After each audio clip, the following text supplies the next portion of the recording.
Hello, beautiful souls. I'm glad you're here. Let's have a conversation. Outgrowing your old self rarely feels the way people imagine it will.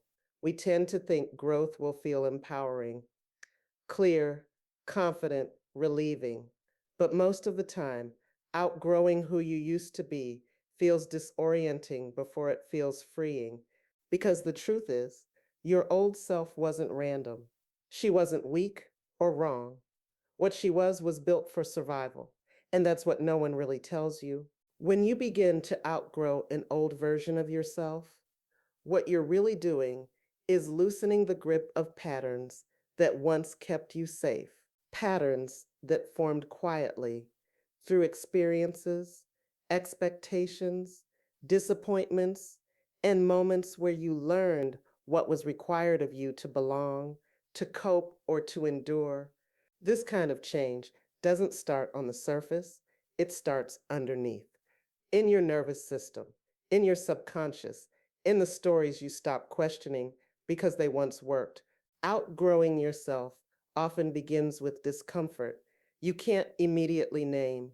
You feel emotionally tired in ways rest doesn't fix.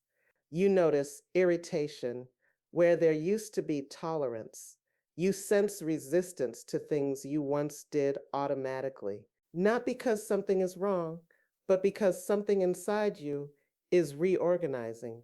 One of the hardest parts of this process is realizing that the identity you're releasing once protected you. Maybe it was the version of you who stayed agreeable to avoid conflict, the version who overfunctioned so others wouldn't fall apart, or the version who carried emotional weight quietly and called it strength. Letting go of that identity can feel like betrayal, even when you know you can't keep living that way. This is where a lot of emotional confusion shows up because outgrowing your old self doesn't feel like becoming someone new right away. It feels like being between selves. And that in between space can feel lonely. Your subconscious doesn't like unfamiliar territory. It prefers what's predictable, even if it's painful. So when you stop responding the way you used to, your system may interpret that as danger. You may feel fear without a clear reason, guilt for changing, or doubt about whether you're doing the right thing. This isn't regression, it's recalibration.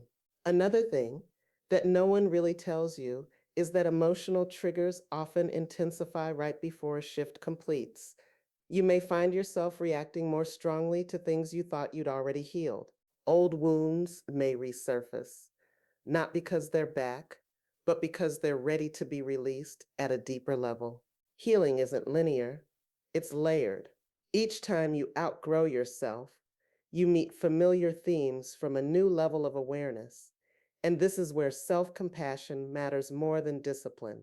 Outgrowing your old self isn't about fixing yourself, it's about understanding what shaped you and choosing differently now that you can. This is where fear and resistance often show up disguised as logic. You may tell yourself you're overthinking, that you should be grateful, or that you're being dramatic. And that's often the moment people think they're stuck. Not because they don't know what's wrong, but because the old explanations stop working. Logic can only carry you so far. Eventually, something quieter begins to speak, not in arguments or justifications, but in sensations, like fatigue, or in a subtle knowing that says, I can't keep doing this the same way. Awareness doesn't arrive loudly, it arrives quietly and starts insisting that you start noticing what drains you, feels misaligned, or what no longer reflects who you're becoming. And the most subtle shift of all is this: you stop needing to explain yourself to justify your growth. You begin releasing narratives that once defined you, not because they were false, but because they are no longer true.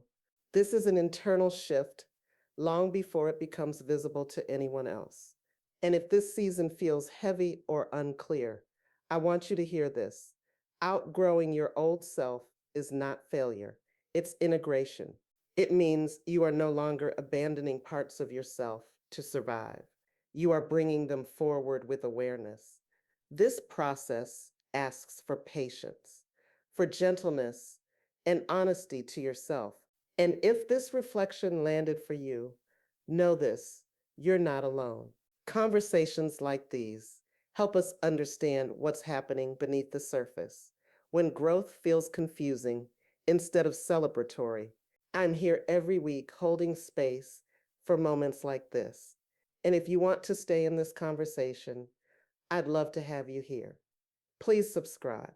Take what resonated, leave what doesn't, and trust that the version of you emerging now knows what she's doing. I am so glad that you have joined me today.